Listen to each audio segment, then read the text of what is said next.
ಚಿಕ್ಕಮಗಳೂರಿನಲ್ಲಿ ಅದೇನೋ ಸದಾನಂದ ಗೌಡ್ರದ ಹೆಸರು ಆಯ್ತು ಮಾಡ್ಕೊಳ್ಳಿ ಬಿಡಿ, ಯಾರನ್ನ ಬೇಕಾದ್ರೂ ಮಾಡ್ಕೊಳ್ಳಿ. ಚಿಕ್ಕಮಗಳೂರಿನಲ್ಲಿ ಕಾಂಗ್ರೆಸ್ BJP ಮಧ್ಯೆ ಅಭಿವೃದ್ಧಿ ಕ್ರೆಡಿಟ್ ವಾರ್. ಅದೇನೋ ರಾಮ್ಪುರದಲ್ಲಿ ಯಾವುದೋ CT ರವಿ ಹೋದ್ರಂತೆ, ಅದು ಕಾಮಗಾರಿ ನೋಡೋಕ್ಕೆ. ಕಾಂಗ್ರೆಸ್ ಕಾರ್ಯಕರ್ತರು ಗೋಬ್ಯಾಕ್ ಅಂದ್ರಂತೆ. ಯಾಕೆ ಗೋಬ್ಯಾಕು? ನಿಮ್ಮ ಅಪ್ಪನ ಮನೆ ಆಸ್ತಿನ ಅದು ಗೋಬ್ಯಾಕ್ ಅಂದ್ಬಿಡೋಕ್ಕೆ? ನೀವೇನೂ ಮಾಡಿಲ್ಲ, ನಾವು ಹೇಳ್ತೀನಿ ಇರ್ರಯ್ಯ, ಹೇಳ್ತೀನಿ.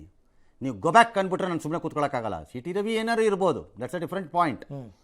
ಕಳ್ಳ ಅವ್ನು ಕಳ್ಳ ಆದರೆ ನೀನೇನು ಕಳ್ಳ, ನೀನು ಕಳ್ಳ ಅಂತೀವಿ. ಕಾಂಗ್ರೆಸ್ಸಲ್ಲಿ ಕಳ್ಳರು ಇಲ್ವಾ? ಯಾರೂ ಇಲ್ವಾ? ಒಬ್ಬರು ಇಲ್ವಾ? ಕಳ್ಳರು ಅಂದರೆ ಲೂಟಿ ಮಾಡ್ಕೊಂಬಿಟ್ರು ಅವರು. ಸುಮ್ಮನೆ ಇಬ್ಬರು ಒಂದೇ ಮಾತಿಗೆ ಮಾತು ಬಂದಿದೆ, ಕೈ ಮಿಲಾಯಿಸ್ಕೊಂಡು ಹೋಗಿದ್ದಾರೆ, ಡ್ಯಾಶು ಎಲ್ಲ. ಆಗ CT ರವಿ 500-800 ಕೋಟಿ ಅನುದಾನ ತಂದಿದ್ದೆ ನಾನು, ಕಾಲೇಜ್ ತಂದಿದ್ದೆ ನಾನು, ರೌಡಿಗಳನ್ನು ಬಿಟ್ಟು ಅಲ್ಲಿಗೆ ಮಾಡಿದ್ದಾರೆ ಅಂತೆಲ್ಲ ಹೇಳಿದ್ದಾರೆ. CT ರವಿ ಸಾಹೇಬ್ರೆ, ಈ ಎಚ್ಚರಿಕೆ ಮತ್ತು ಜನಸಂಪರ್ಕದ ಆಳ ಹೀಗಿರಬೇಕು ಅನ್ನೋ ಅರಿವು ನಿಮಗೆ ಮೊದಲೇ ಇದ್ದಿದ್ರೆ ಈ ಪರಿಸ್ಥಿತಿ ಬರ್ತಿತ್ತಾ? ಇಲ್ಲ.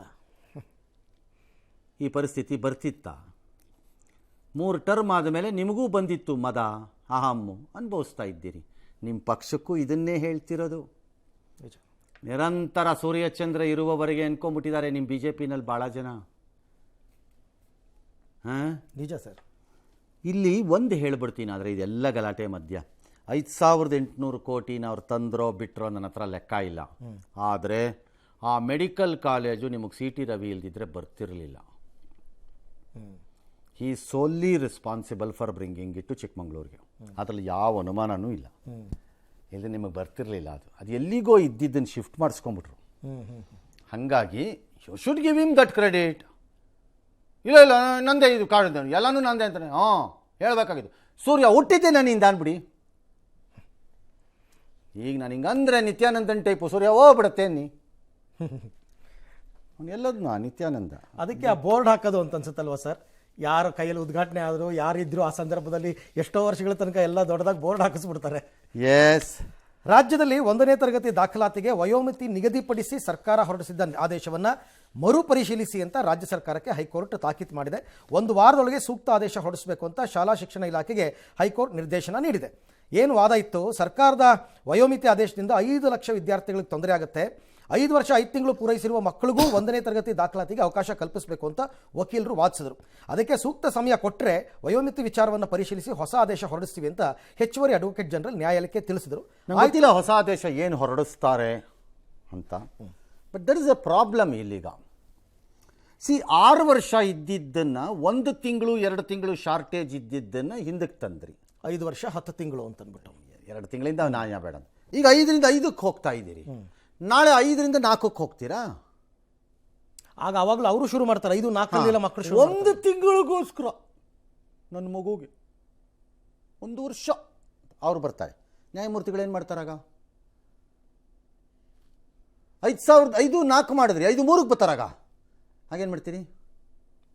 C, this is unfair. ಯಾವ್ದಾದ್ರು ಒಂದಕ್ಕೆ ಸರಿಯಾಗಿ ತೀರ್ಮಾನಕ್ಕೆ ಬಂದ್ಬಿಡಿ. ಇದನ್ನು ನ್ಯಾಯಾಲಯಗಳು ಮತ್ತು ಪೋಷಕರಲ್ಲ ನಿರ್ಧಾರ ಮಾಡೋದು.